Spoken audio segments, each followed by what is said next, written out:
Right. Let me introduce Dr. Sajith Kodithuwakku from 2004-2005 batch. Another brilliant product from Peradeniya University. He's one of the young gynecologists in the country, and he kindly agreed to help you people under the theme of PeMSAA alumni giving a helping hand to current undergraduates. So, as your request, Dr. Sajith is going to discuss how to approach anemia in pregnancy, and as the concept that we decided at the beginning, so he'll be approaching that scenario using different clinical cases or scenarios. Right. I'm not taking much time. So, Sajith, over to you. And thank you very much, Sajith. Thank you very much, despite the busy schedule, and agreeing to help our current undergraduates. Over to you, Sajith. Thanks so much, Gihan, and it's my pleasure actually. Thanks for inviting me to share my knowledge with these guys. I'm just trying to see how I can share my video. Good. We can see you. Yes, good. So what I need is we'll straight away go to the topic and start discussing this. I have some other commitment as well later. So I need like 5 or 6 people to help me to manage this patient, which I'm going to present to you in a minute. So I need 4 or 5 volunteers. Can you guys do that? And of course, I need somebody to say yes or no to the general questions I asked you. Probably the batch rep from the final year. Not here? Hey, come on, someone volunteer. Yeah, come on. There's no time. Someone from the current option group. Yeah, you don't have to answer any academic questions. Just say yes or no to the things I don't know, what you have learned, and things like things like that. Yashod, are you there? Yashod, are you there? Yes, sir. Right. Good. Yes, sir. Right. Are you from the final year batch? Yes, sir. Yeah. They are Sajith. They are sitting for the final MBBS in March. Okay, great. So I'll share my screen and we'll go to the case straight away, and you'll understand what I'm going to do. You guys can see my screen, right? Yes, sir, we can see, yes. Okay, great. Right. So this is my patient. So do you like to go first, answer the first few questions so others can follow? I don't think I'll be able to find someone else. Okay, sir. Okay, great. So the first set of questions is the easiest, so don't worry. Right, so guess all of you can read the questions. It's a 36-year-old G5P4 with previous 4 vaginal births, and she's at 12 weeks of gestation coming for her booking, and her last child is only 10 months old, and she's coming from a T state in Lindular from a poor socioeconomic background. And pregnancy was complicated by transfusion and no significant medical history, and on examination she's pale and otherwise examined normally. Right. Now, what are the risk factors you have identified in this case for anemia in this patient? Into this case, the previous pregnancy was complicated with anemia requiring blood transfusion. Okay. And she's a laborer and a T state with a poor socioeconomic background. And there are 4 previous vaginal deliveries which may be suggestive of blood loss leading to anemia. Okay. And on examination, she's pale. Right. And also she's 36 years old. Right. What's the significance of 36 years?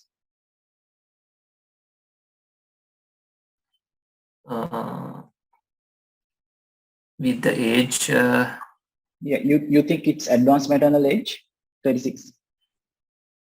When do you call it advanced maternal age? After 40. Yeah, after 39. So Yes. less than 40, you are still young. So after 39 only, you call it advanced maternal age. Don't use terms like elderly mother. You know what elderly translates, right? So it's advanced maternal age, use that term. But here it doesn't apply, unfortunately. But other things you said are quite all right. But only thing is when you're answering a question, so you said she's coming from a poor socioeconomic background, and you have to tell how that contributes to her anemia. As in, poor socioeconomic background means probably her nutritional status may be poor, and she has high risk of getting worm infections. So things like that. So you have to elaborate.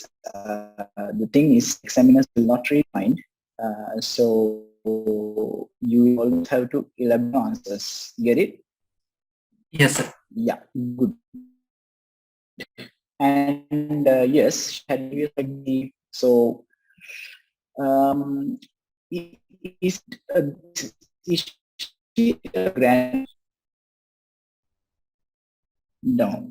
Okay. So your fourth and fifth children, when you are having them, you are referred to as a woman with high parity, and after 5 is a grand multipara. Okay. So fourth and fifth is high parity, and after that grand multiparity. And high parity is actually a factor, so you are correct there. And other thing is her last child is only 10 months old, so short interpregnancy interval. You know what that is? The interval between two children? Yes. Yes, so that is again a risk factor. Yeah, so those are the risk factors in this case you can identify. And going to the second question, what other questions you'd ask in the history to ascertain a cause for a fellow?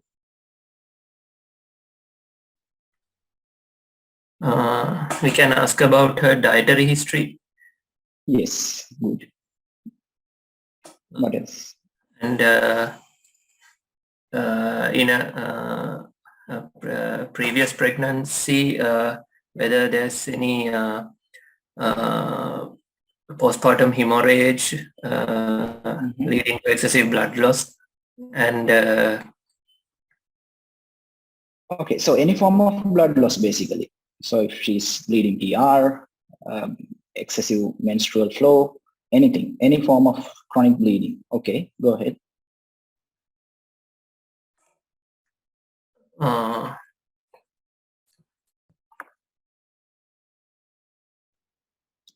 Any family history of bleeding manifestations or any other diseases like hemoglobinopathies? Exactly. So you can ask them about personal diagnosis or family history of any hemoglobinopathies. And so basically what I'm asking you are the causes for anemia. So you just need to exclude other causes of anemia as well. Yeah, of course, if you see a pregnant woman who's pale and found to be anemic, 95% of the time it's iron deficiency. However, you need to exclude other causes as well. So that's what you are doing. Okay? Yes, sir. Yeah. So basically other causes would be any form of chronic disease, chronic kidney disease, say any other cancer or any form of chronic illness can cause anemia of chronic disease. And other than that, you said hereditary causes. Yeah, those things are the ones you should look for. And moving to the next question, what are the effects and complications of anemia in pregnancy? It can lead to heart failure. Okay. And yes, before that.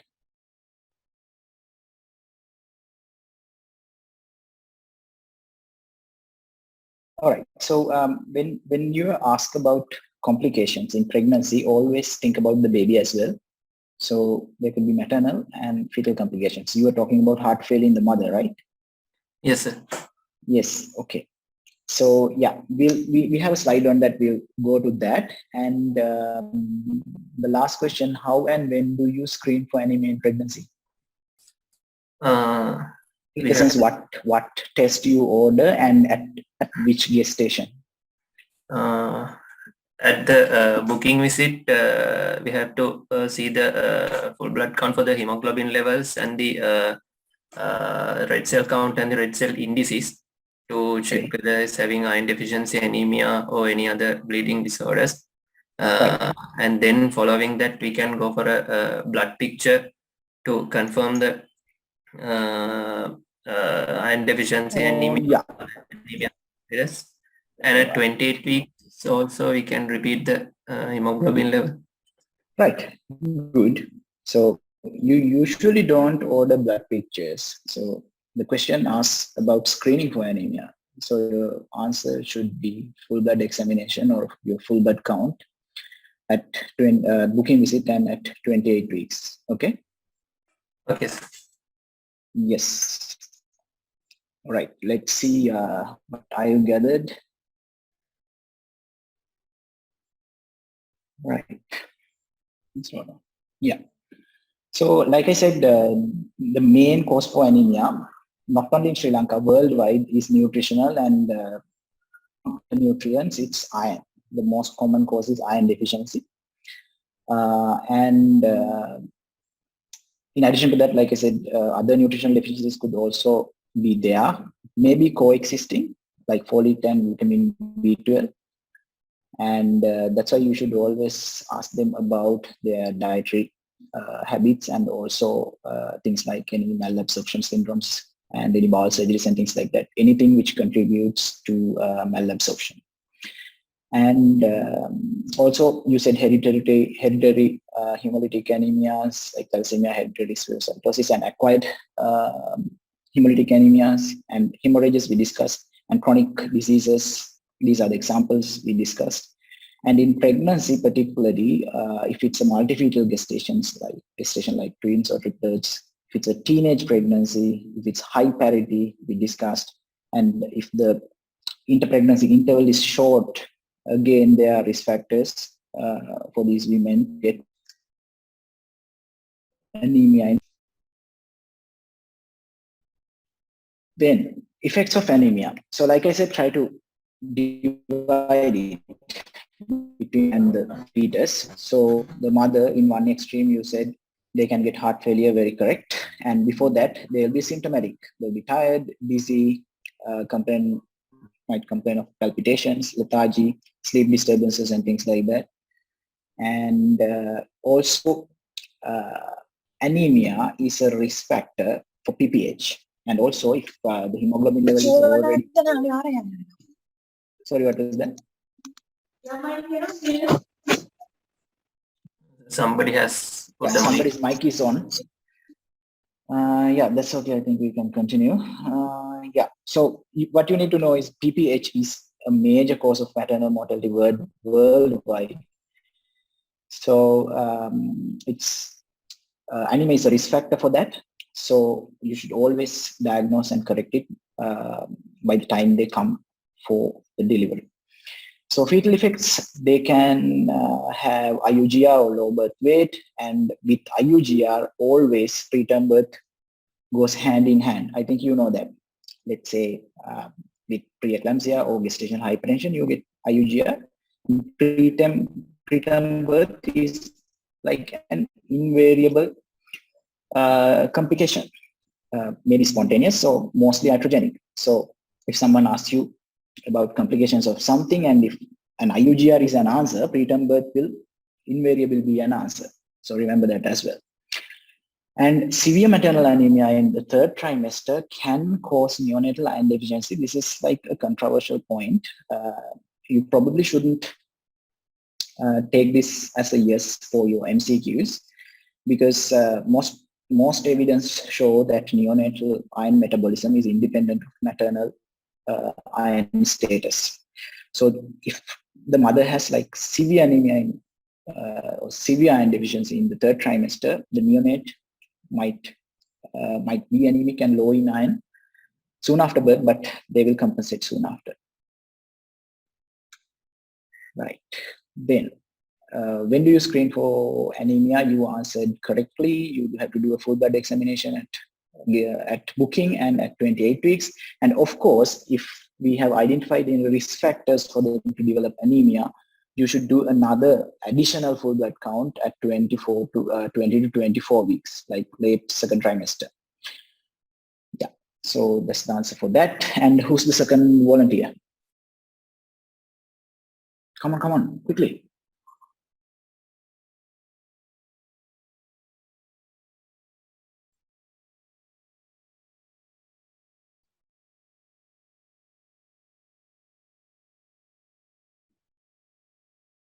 Guys.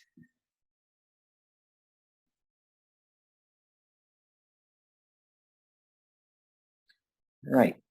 Who was the previous one? Vinod, right? Yeah, sure. Yeah, Vinod, you can name someone. If you are carrying any grudges, this is your opportunity. Yeah, so yes, sorry. Come on, quickly. Dulaj. All right, Dulaj. Dulaj, please unmute and say hello. Sir. Right, good. Yes, sir. Yeah. All right. Now, so you suspected anemia in this patient because she was pale and had all those risk factors, and you ordered a full blood examination, and the hemoglobin is 9 grams per deciliter now. And the red cell indices show hyperchromic microcytic picture. And when do you call it anemia in pregnancy? I'm asking you about the cutoff values.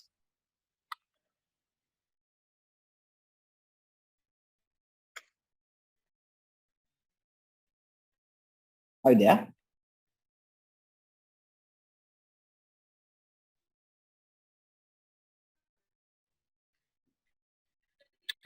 Hello. I think he's trying to say something, but I can't hear.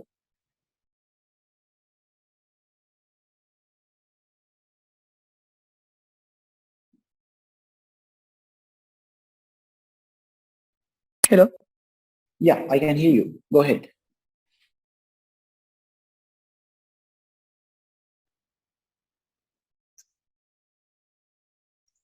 Yasod. Yes, I think we lost him. Yeah, there must be a signal problem. Yeah, that's okay. There is a signal problem. Okay, Dulaj, you are back on. Sir, can you hear me? Yes, I can. Yeah, go ahead. The level of the hemoglobin is 11 grams per deciliter, sir. Okay. The cutoff.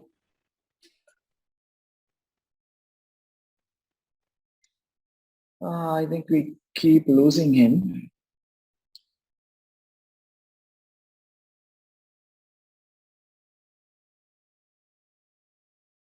Can you hear me, sir? Yeah, but you are breaking up. So yeah, I didn't hear half the answer. I think probably others didn't too. That's okay. Try again. It is 11 grams per deciliter throughout the pregnancy, and we can get second and third trimester at 10.5 grams per deciliter. In here, HB level is 9 grams per deciliter. Then we can diagnose as anemia in pregnancy, sir. Okay, good. Right. Yeah. So basically, in the first trimester it's 11, and second and third trimesters is 10.5. But safely, you, for safety, you can expect it to be 11. That's fine. In postpartum period, it's 10. So if it's less than 10 in the postpartum period, again, you can call it anemia, not in pregnancy, but in postpartum period. Right. How do you diagnose iron deficiency anemia in pregnancy?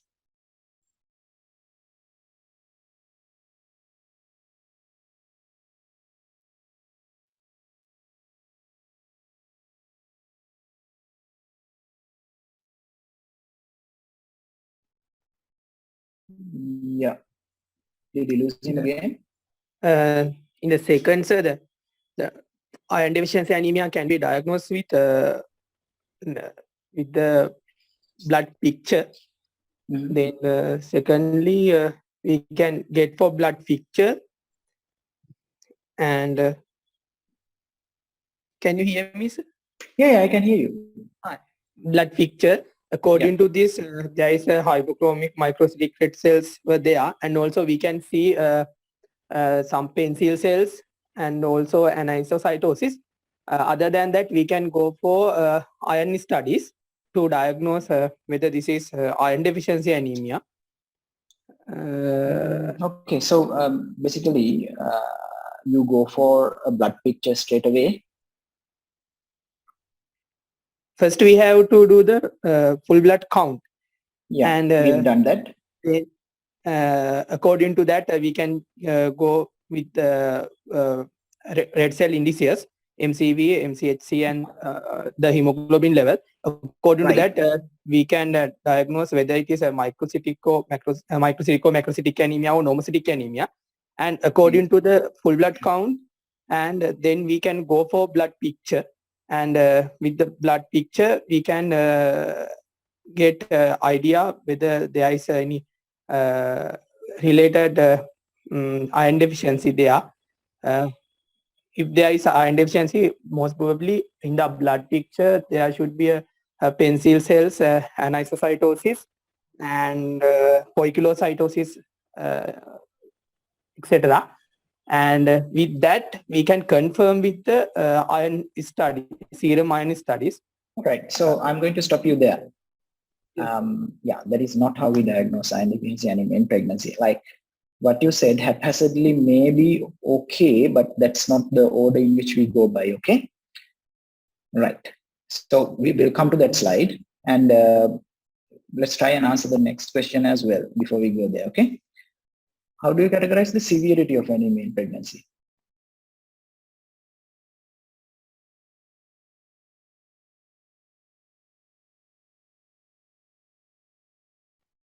You get the question, right? Severity classification.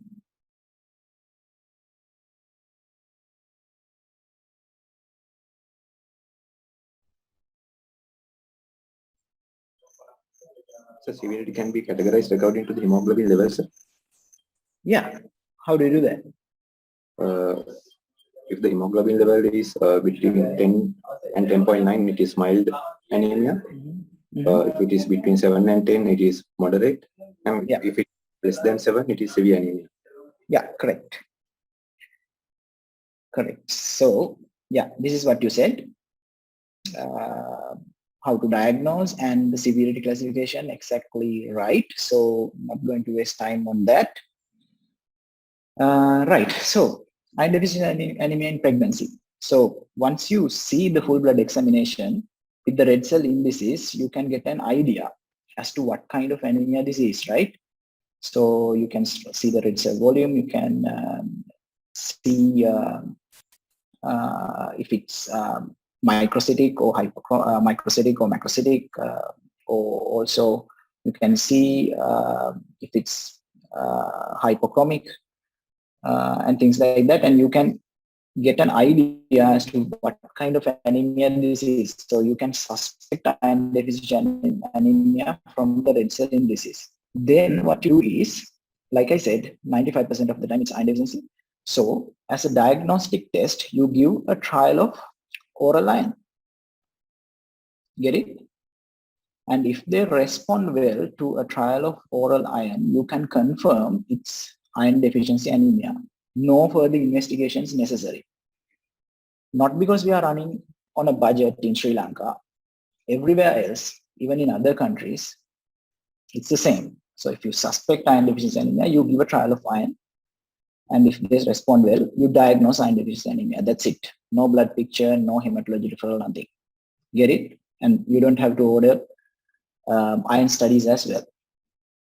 So this is the expected rise. So you give a therapeutic dose of iron, and in 3 to 4 weeks, you expect them to have a rise in hemoglobin by 2 grams per deciliter.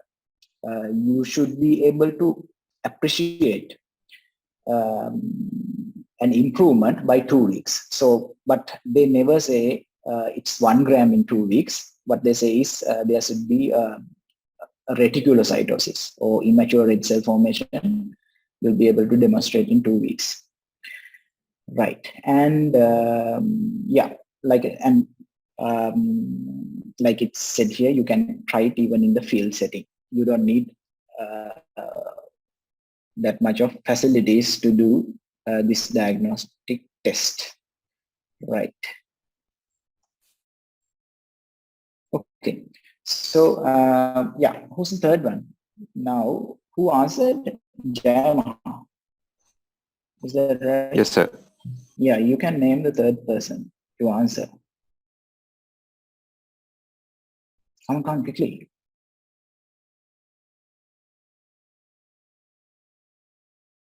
Name your best friend or the worst enemy.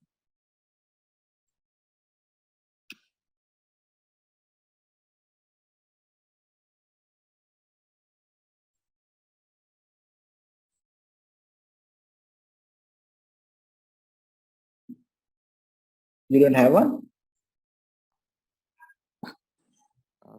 Sajith Kodithuwakku. Okay, good. Where's he? Sajith Bandar, come online, please. Yes. Okay, great. So you suspect iron deficiency anemia in this patient. You saw the hemoglobin level. You saw the red cell indices. It's hypochromic microcytic anemia. You suspect iron deficiency, and you decided to start her on a therapeutic trial of oral iron. How much iron would you prescribe, and for how long, and how to assess the response? We just mentioned that, except the dose, but you can go ahead and try and answer.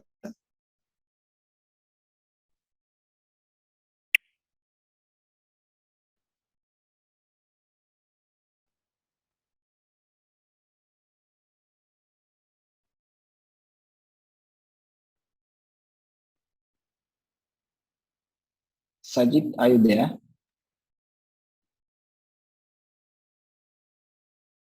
Hello. Yes. We have to give 60 milligram of elemental iron. 60 milligrams of elemental iron, and for how long? 1 week and check the response. We just said how long and how to assess the response. So you can't miss that.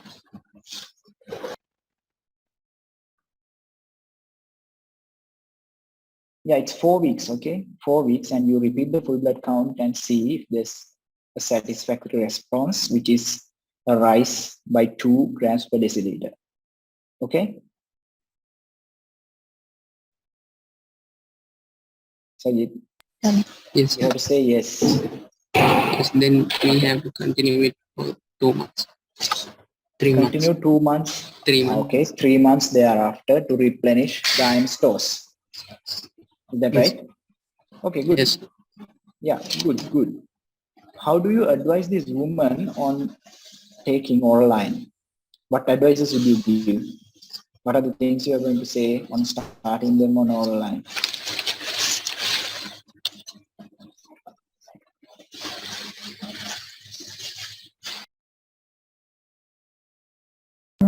Continuous iron treatment.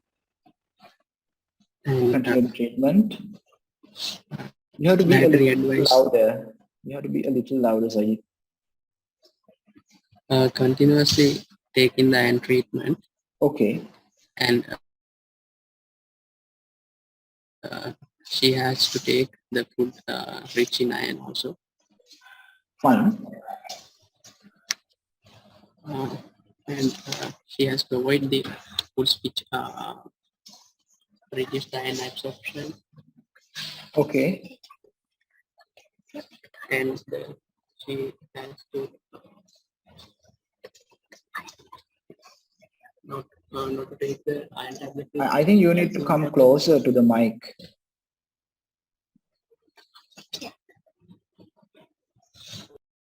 Hello.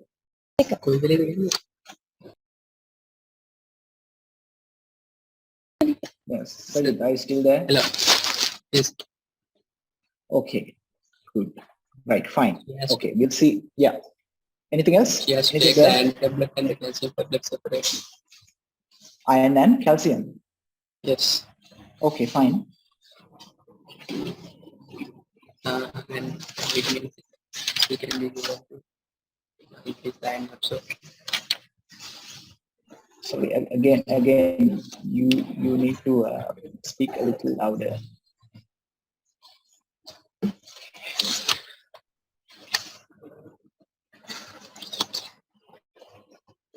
The iron should not be taken with the main meal or with tea, like and caffeine containing foods like tea. Right. Okay. We'll stop there and move on to the next question. Okay. We'll discuss the answer for this one with the next slide. So what other options do you have if the oral iron doesn't work?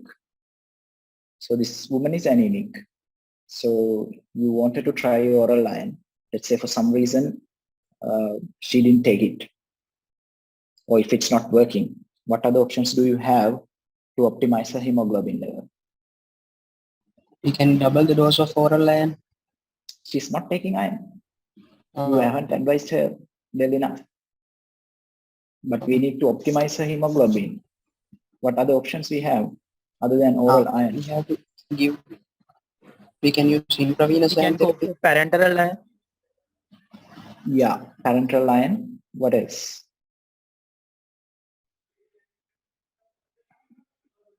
Blood transfusion. Blood transfusion. Yeah, blood transfusion. Good. We'll discuss a little bit more about that as well. And Sajith's last question, what's your target hemoglobin by the time of childbirth? So let's say she'll be delivering at 37 weeks. What's your target hemoglobin level by that time? 10 grams per deciliter. Good. Excellent. Right. All right. So this is the 60 milligram is not the therapeutic dose. This slide talks about your routine supplements. Okay. So routine antenatal supplements. So in developing countries, in most developing countries, we still give prophylactic iron. So we disregard their iron status and we give them prophylactic iron because they are at a higher risk of developing anemia in pregnancy. So this is the dose we give prophylactically. 60 milligrams is the prophylactic dose. We give it with some folic acid, a minimum of 400 micrograms. But usually the tablets are 1 milligram. So that is, like I said, for prophylaxis. And Excuse me, sir. so giving, yeah. Sir, we can't see the slide. We still see the questions in the previous slide. Really? Yes. Oh. So you can't see the slides changing? Yes, sir. Still only that question. What do I do? Can reshare the screen? Stop after and closing? reshare? Yeah. Okay.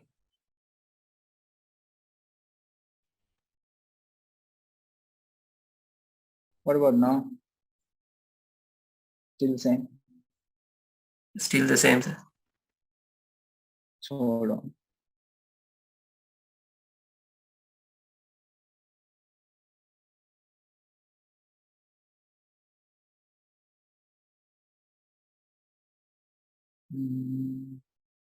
Still the same? Yes, sir, same. What do I do?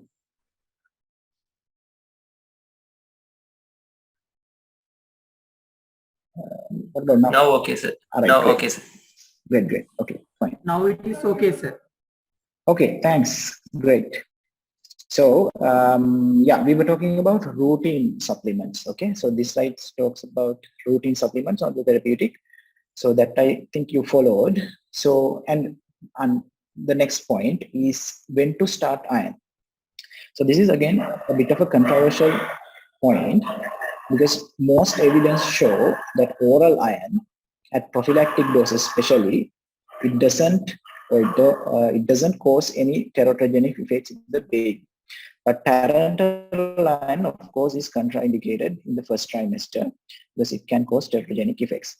So be careful again when you're answering. So prophylactic doses we usually start after 12 weeks, but therapeutic doses, if let's say if we find a patient at 9 weeks of gestation with anemia and iron deficiency, you may be able to start that because there's no strong evidence to suggest that oral iron would cause any teratogenic effects. So that also you need to remember. And also, you need to advise these women about the possible side effects as well as how to take it and how to store it and things like that. So basically, the side effects are it's going to cause gastric irritation. You have to tell that. And also it's going to stain or make the stool darker. So you have to tell that.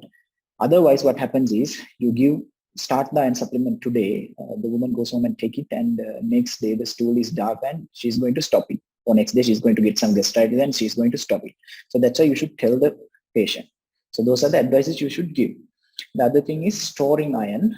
Now the commercial preparations mostly are like they have aluminum covers, like each tablet is separately covered in aluminum, so you don't have to worry about it.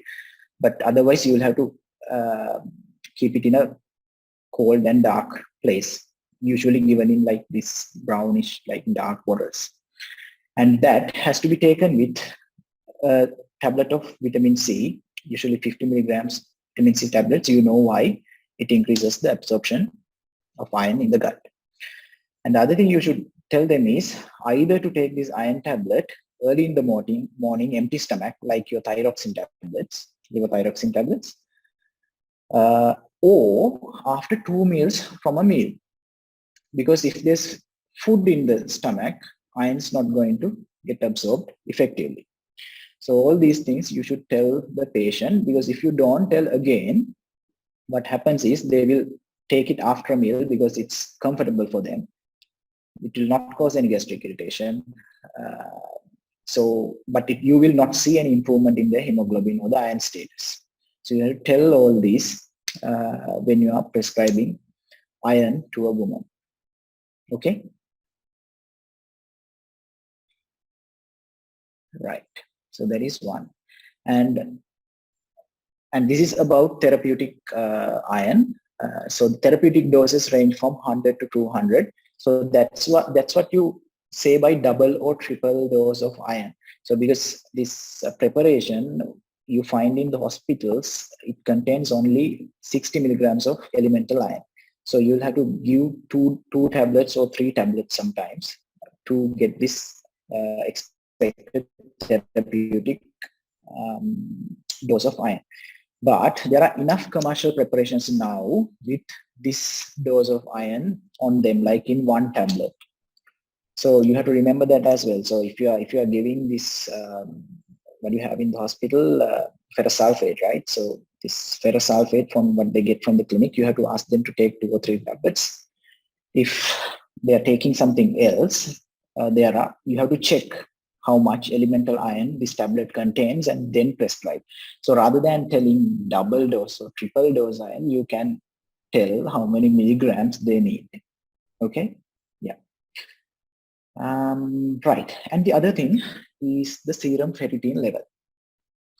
So we don't do serum ferritin levels routinely in this country for pregnant women, but in other countries, they do most this nutrient or micronutrient levels, they do a screening at booking, and if they are iron deficient, they start supplements. Otherwise, they don't give protein supplements. They check, and if the serum ferritin level is less than 30, they start prophylactic iron supplements. If it's less than 15, they diagnose iron deficiency and start them on a therapeutic dose of iron. So that's how people do it elsewhere. Here we just give prophylactic iron to everybody, and if they are anemic, we give therapeutic iron. Yeah, and also anti-helminth treatment, antiworm treatment, not routinely recommended now, but if you think they are at risk of getting any worm infections, and if they are already anemic, and if it's iron deficiency anemia or any nutritional anemia, they will definitely benefit from getting anti-worm treatment. So you have to consider that as well. So if someone asks you about treatment of iron deficiency anemia, you have to tell all these as well, not only giving iron, but other aspects as well. Yeah, and like I said, you have to warn them about these possible side effects, otherwise they're going to stop taking iron. Right. Who's next? Sajith, you're the next person.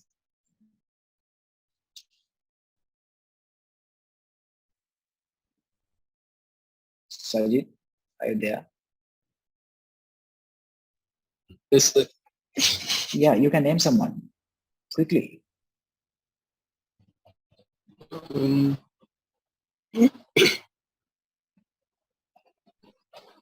Dileni. Dilini, okay, Dilini, come online.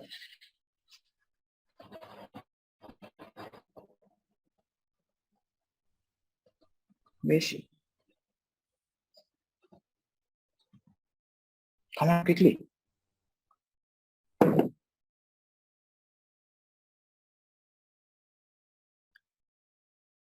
Is she here? Sajid, name someone else. Your second worst enemy. Come on, quickly.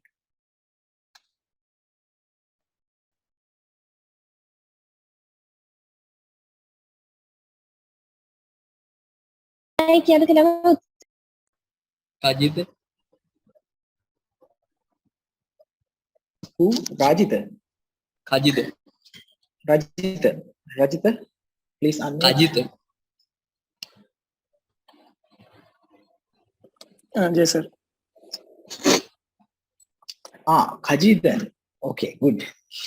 All right. So you gave her a tired of oral iron and repeated the hemoglobin in 4 weeks, and her hemoglobin is still 9.1.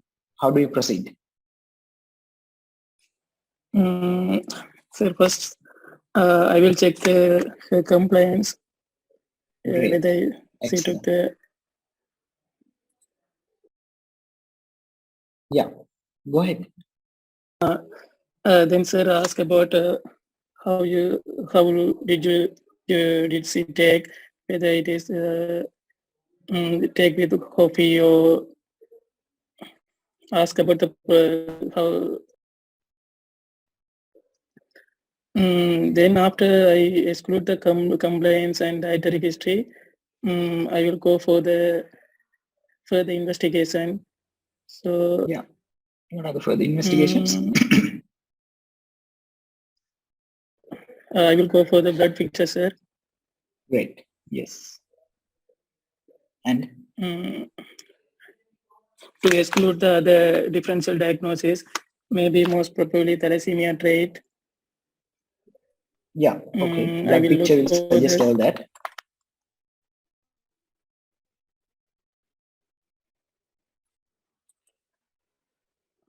Sir, I couldn't get that, sir. What?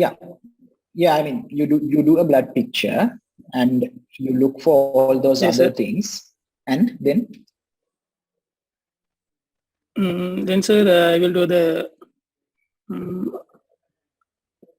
If the blood picture says so, the thalassemia trait features. such as the basophilic stifling and cyclocytosis. Fine. You go for further investigations, yeah? Further investigation, but iron studies no Not need, even sir. a single? So, yeah, usually in the symmetrics, iron studies will be normal. To confirm that, Right, fine. Okay, we'll go to the answer. Okay, well done. Yeah, like you very correctly said, you have to check the compliance. So most of the time that's the case. Either they have stopped taking iron or they haven't taken it like correctly in the correct method we talked about earlier. Okay, and also you review the history for any other course. You said that as well. Excellent. Then you go for your next set of investigations, including a blood picture. And you can do a serum ferritin level, actually. You can see if she's actually iron deficient or not. Like I said, if her serum ferritin level is less than 15, you can diagnose iron deficiency objectively. Okay, so that you need to do. Other iron studies, you don't have to do. They are not very significant in pregnancy. Okay, and also you don't have to manage this patient all alone. Always talk about multidisciplinary team approach. Okay, if you are ordering a blood picture, always as the next step, get the help from hematology. Okay, so you tell in your exam that you are going to take a multidisciplinary approach from there because you have tried, you failed. So you're going to take a multidisciplinary approach from there and do further investigations to see if she has any alternative diagnosis, or even in managing iron deficiency, you can always take help from hematology. Okay, so multidisciplinary approach. Right. Yeah, so like I said, 15 and 30, I talked about it, the serum ferritin levels, then the other iron indices, not very useful in pregnancy, and also according to your blood picture, you may be able to see features of other nutritional deficiencies as well. Right, then, so let's say this patient didn't take her oral iron due to side effects or whatever the reason. So your next step would be offering her parenteral iron. So parenteral iron, earlier they used to give IM preparations, but now they don't do it anymore. So what we have is IV preparations.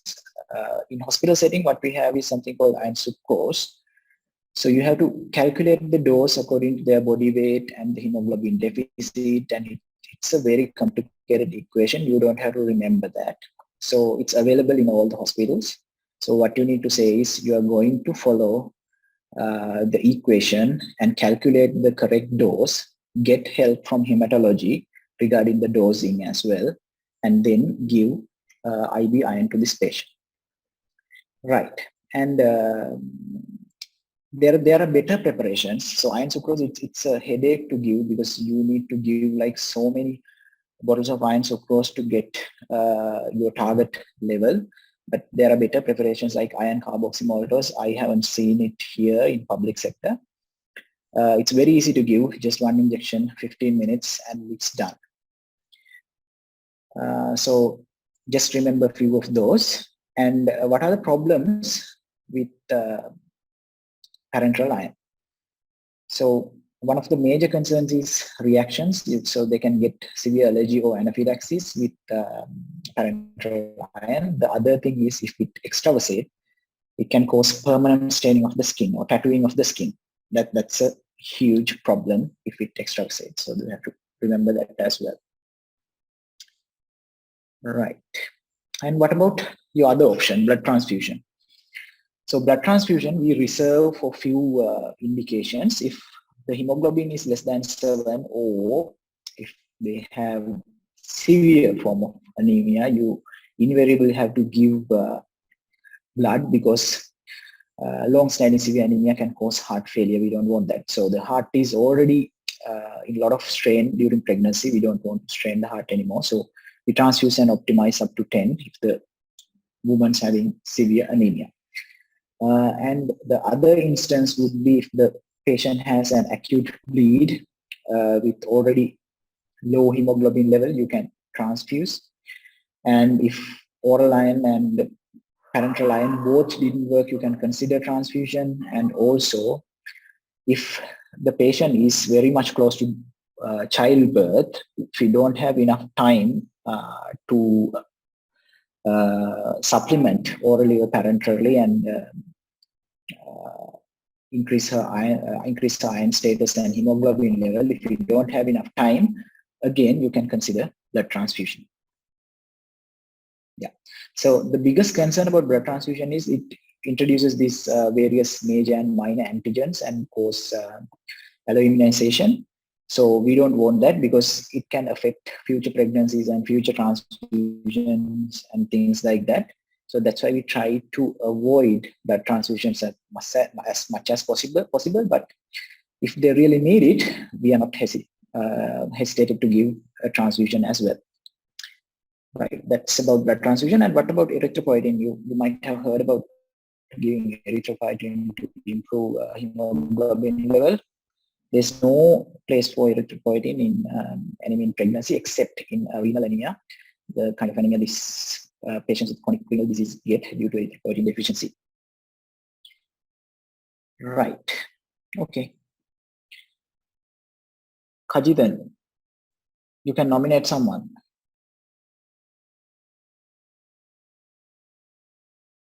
Kajidan, I'm there. Yes, sir.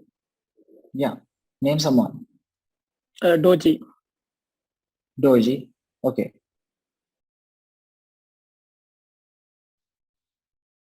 Doji, can you unmute?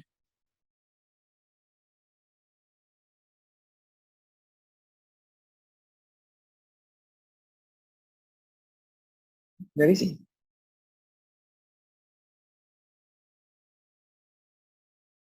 Is he a Bhutanese student?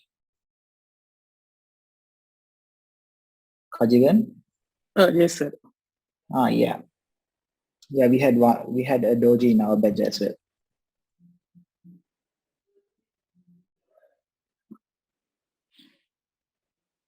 So where is he?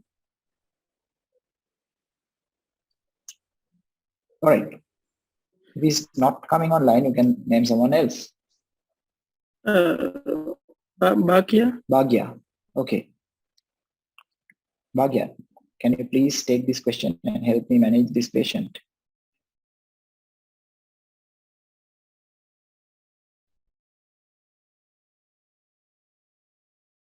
Come on, come on. Is she here? Is she online? Kajidan, I'm asking you. Yes, sir.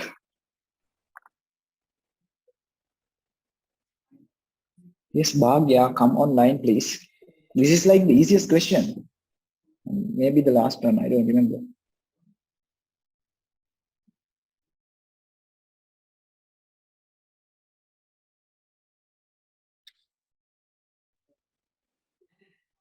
Who else is there? Can someone volunteer then?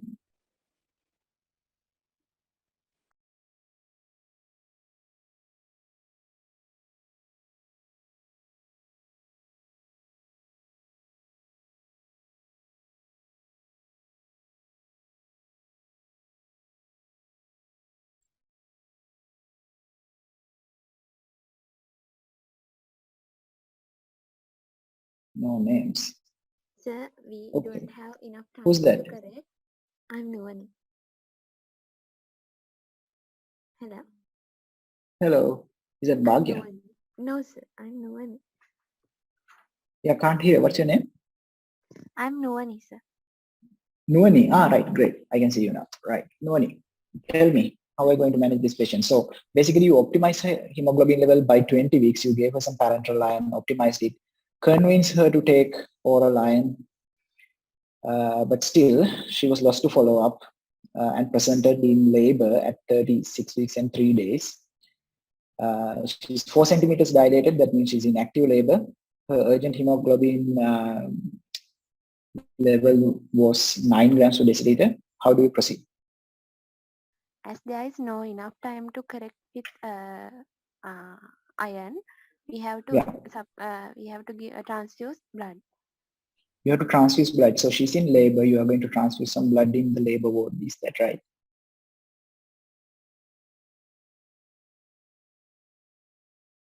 Okay. What else?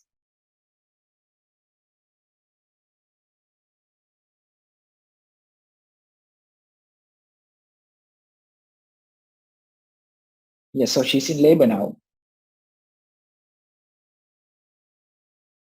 Anything else you want to do to prevent the possible complications due to anemia?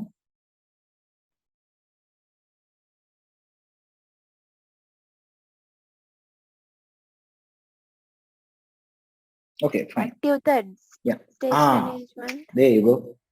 Fine. Good. So she's already anemic. What else? She's already anemic, and you know that she may develop postpartum hemorrhage. What else you do other than active management of third stage?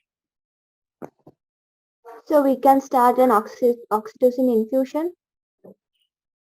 And induce labor or augment labor.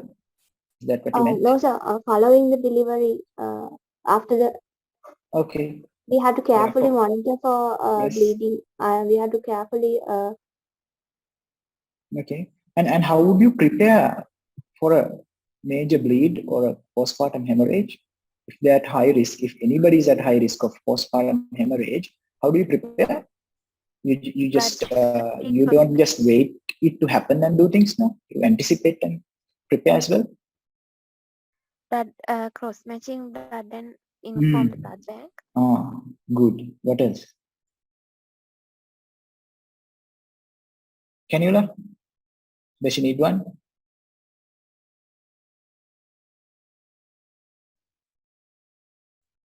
Yes, sir. Yeah, not one. She needs two because she's anemic and probably she will develop some postpartum hemorrhage and she needs other things as well during labor. Okay, right. Let's see what I have written down. Okay, so basically you know that she can go into postpartum hemorrhage due to anemia, and if she bleed from 9 grams down, she can die. Okay, so you have to anticipate that. You have to keep that she's already anemic in your head and prepare. Okay, so delivery should preferably be in a specialist-led unit, because if she need further treatment for postpartum hemorrhage, somebody should be there, and ensure intravenous access, at least two large bore cannulae, and ensure availability of blood products. You said that, and avoid prolonged labor. So you can augment labor, you can shorten the second stage using an instrument, and of course active management of third stage, and also, like you said, prophylactic uterotonics after delivery. So basically you do everything to prevent postpartum hemorrhage. Good. And you are not going to transfuse blood when the patient is in labor unless it's absolutely necessary, okay? Because giving a unit of blood, you might think it's simple, but it's not. When the patient is in labor, if she develops a reaction or something, it's going to be a huge problem. Okay, so at 9.1 grams per deciliter, you are not going to transfuse. You are not going to transfuse. You are going to do all these things to prevent further blood loss and have blood ready in case she needs it after delivery. Okay. Noni? Yes. Yeah. Does that make sense? Or do you still want to transfuse blood? Okay, sir. I got the point. Yeah. So, like I said, you don't know what will happen with the transfusion. You don't want to get a bad allergic reaction or something like that in the labor ward while she's contracting, okay? So, unless it's absolutely necessary, you don't. Right. Right. So Nuani had done a great job. The patient had delivered vaginally. She had a baby girl, 2.2 kilos, and had a pph of a minor pph of 750 mils. She's asymptomatic and outlined the postpartum management. You can name someone for this, but before that, I'll just point out few things. So she came in labor at 36 plus 3. So she has gone into preterm labor. Okay. And she delivered a 2.2 kilo baby, low birth weight, IUGR baby. And she also had a pph. All those things are complications of anemia. Get it? Yes, sir. Right. Okay. So who wants to outline the postpartum management of this patient? You can name someone. Yashoda Karunarath. Okay, Yashoda. Unmute, please.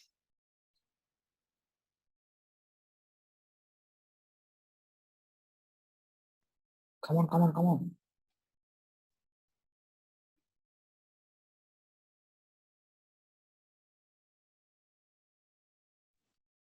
Yes, sir. Yeah. What do you want to do now?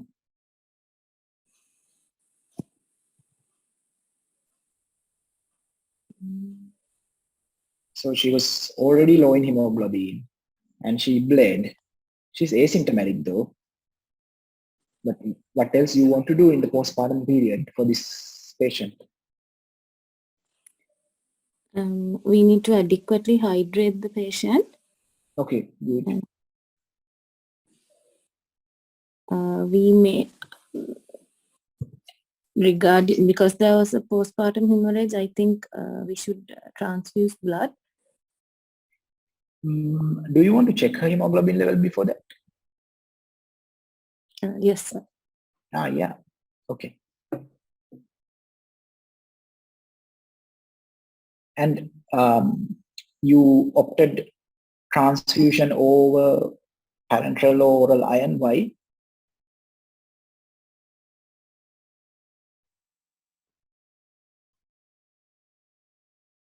Because there's an acute blood loss and she's asymptomatic.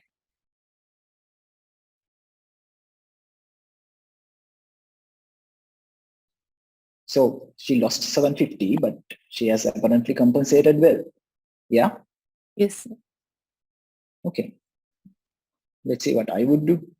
So you check the hemoglobin level. So she's doing fine. She bled, yes. The hemoglobin level was low, fine. But she's asymptomatic. So you check the hemoglobin level. If the hemoglobin level is less than 7, you transfuse and optimize. If it's more than 7 and still symptomatic, you can transfuse. As far as the patient is symptomatic, you can transfuse despite of the hemoglobin value.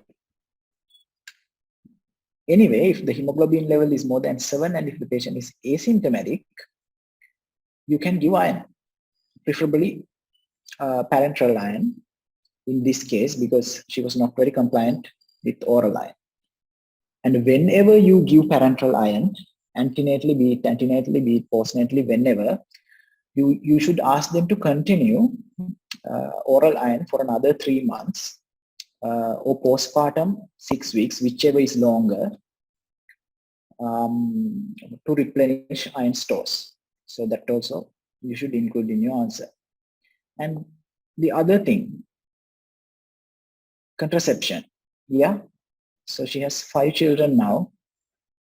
You should definitely talk to her about long-term reversible contraception or even permanent sterilization is reasonable in this case. So you should discuss that as well and you can cater her wishes. Get it? Yashoda. Still there? Yes, sir. Okay. So you get the concept, right? So it's not only about this one problem you discuss when you ask asked to outline the postpartum management. Okay, you are not just going to focus on her hemoglobin, so you have to talk about other things as well. So always in your postpartum patient management, never forget to discuss about contraception. Okay, even after her first child, even after a miscarriage in that case. Okay, always talk to them about contraception. Right, so that's it about this patient. And thanks all 6 people who helped me to manage this patient. Any questions regarding this case?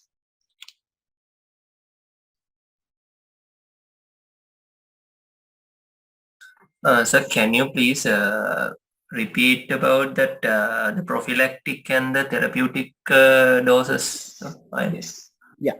So I'll go back to the slide as well. Yeah. So prophylactic. So prophylactic iron dose is 60 milligrams, elemental iron 60 milligrams, which should be taken with 50 milligrams of vitamin C, and the other advices I think you understand. So in Sri Lanka, we don't check the serum ferritin levels, or we don't screen for nutritional deficiencies in pregnant women at booking. So we assume all of them are at risk of iron deficiency and we give them oral iron, okay, at prophylactic doses, which is 60 milligrams. But if they are iron deficient or anemic, okay, so in the sense, if the hemoglobin level is low, what you give is not this, but a therapeutic dose, which can range from 100 to 200.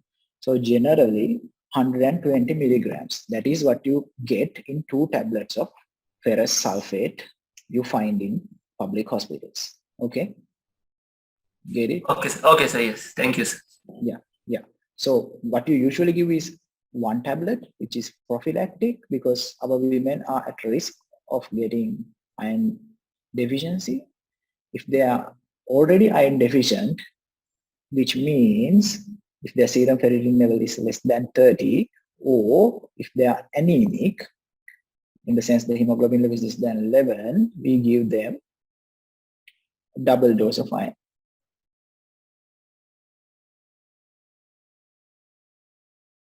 Not 30, sorry, 15. At 15, serum ferritin of 15, you diagnose iron deficiency and give a therapeutic dose. Less than 30 is like a risk factor for them to get iron deficiency during pregnancy. So that's the confusing point, I think, because we don't do it in Sri Lanka. So you don't have to mention that in your answers. You just have to say, if they are anemic, you give a therapeutic dose of iron, which is 120, or if it doesn't work, you can go higher, up to 180. That is triple dose, which is not like very correct terminology, I think.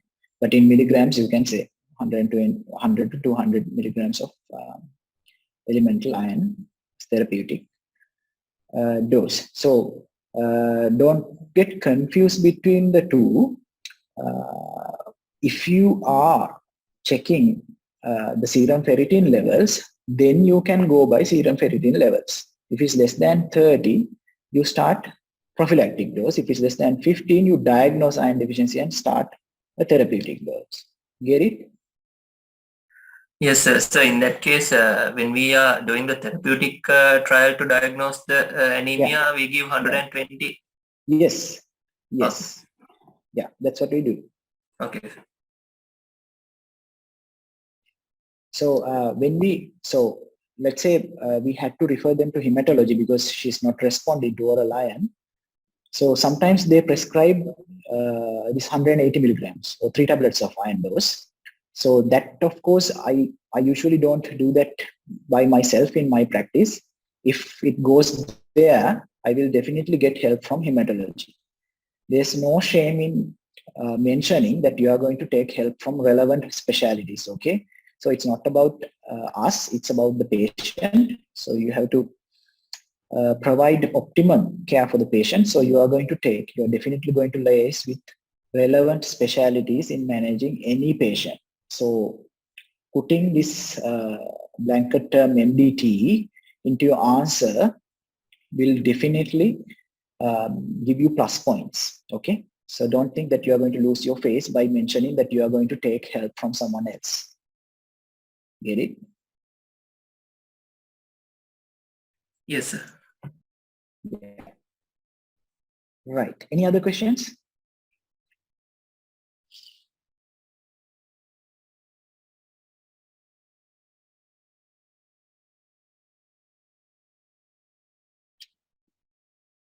Right. Then I will ask another question.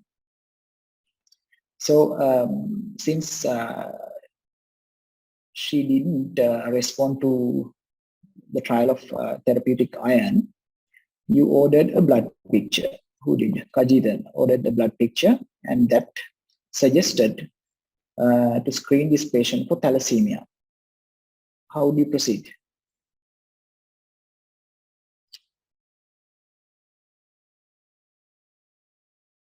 Yeah, so you want to take this one as well?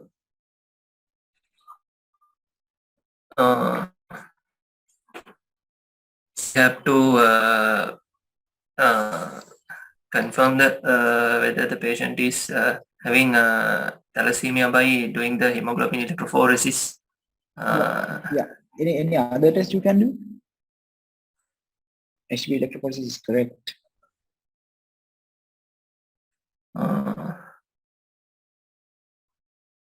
In the full blood HPLC? count? HPLC? Yeah. So you can either do an HPLC or HB electrophoresis to diagnose thalassemia. And if that is the case, again, you take an MDT approach. So thalassemia trait or minor thalassemia is very common. So I don't know in other areas, but at least in the area I work, I get a lot of patients with thalassemia trait or minor thalassemia. So I always get help from hematology in managing these patients. It's really difficult to supplement them with iron and get their hemoglobin up because they are really not iron deficient. Their problem is they're hemolyzing. So in managing these patients, you should definitely do a serum ferritin level before supplementing them with iron, because otherwise they can overload with iron. So thalassemia traits, if they're anemic, you get a multidisciplinary team approach, liaising with hematology. You always do a serum ferritin level before start supplementation with iron. Okay, and sometimes, like I said, it's really difficult to get the hemoglobin levels up. So you might need to transfuse blood again with the consult from hematology. So you need to check the hemoglobin levels more regularly than usual, because they keep hemolyzing. It doesn't matter whether you correct it or not, they will hemolyze after some time. So you do at least monthly or 2 monthly hemoglobin levels to make sure that they are in an optimum level of hemoglobin. So for these women, actually, practically, I don't expect them to be having a hemoglobin level of 10. It's difficult. So at 9, above 9, they compensate really well. So if they have a hemoglobin level above 9 and if they're asymptomatic, I would let them go into labor, provided I have some few units of blood ready in case she needs it after the delivery. And of course, other things you do to minimize the risk of PPH because they're at high risk. Right. Yeah, this may not be very applicable at your stage, but I just wanted to talk to you about this scenario as well. Let's say this same patient, her hemoglobin is 9 at 12 weeks, and she was found to be a Jehovah's Witness. So what's the significance of that? Yes, Yasod. මේ Jehovah's Witnessලා ඉන්නවද ලංකාවේ?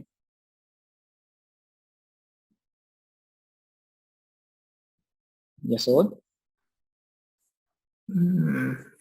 I think Have you seen? no, sir. Yeah, I thought the same.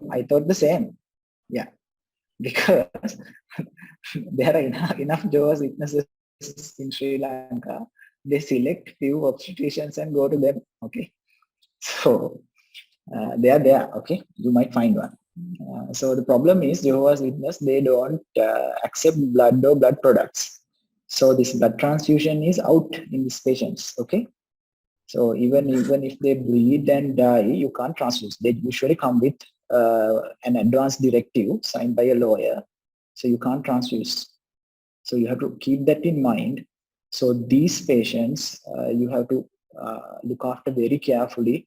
You have to do everything else to optimize their hemoglobin level by the time they come for the delivery, and do everything you can to minimize blood loss as well.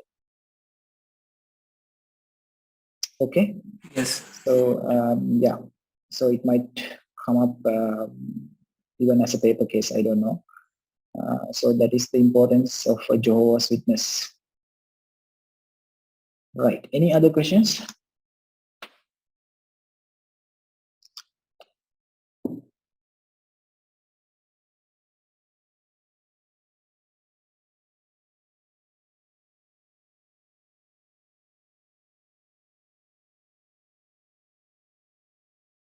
Azim, no?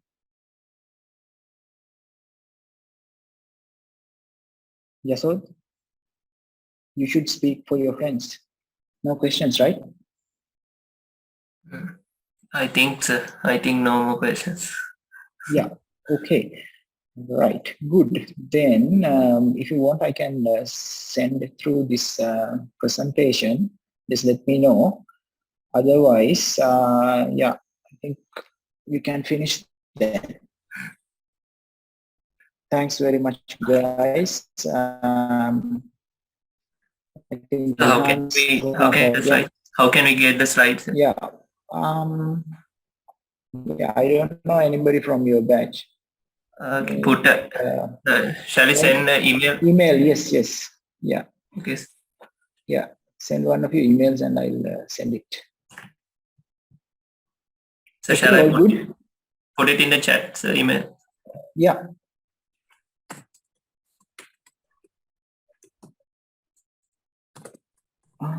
Sir, aren't we checking the hemoglobin level of the newborn?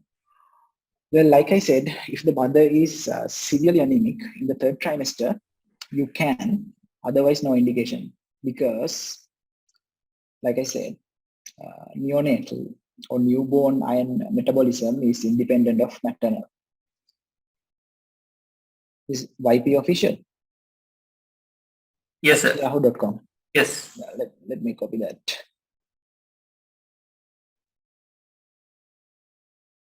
Okay, got it.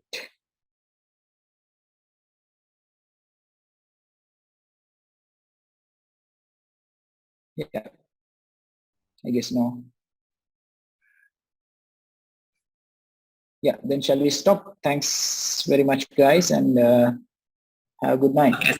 Okay, sir. So thank you very much, sir. I want to thank you on behalf of the students for dedicating your valuable time for today's PeMSAA lecture, and I think it's a really valuable lecture for all of us as we are sitting for the final exams within 2 months in the next March. Right. So also I would like to thank PeMSAA for giving us this opportunity, sir. Thank you very much. Okay, great. Thanks, Yashod, and it's my absolute pleasure.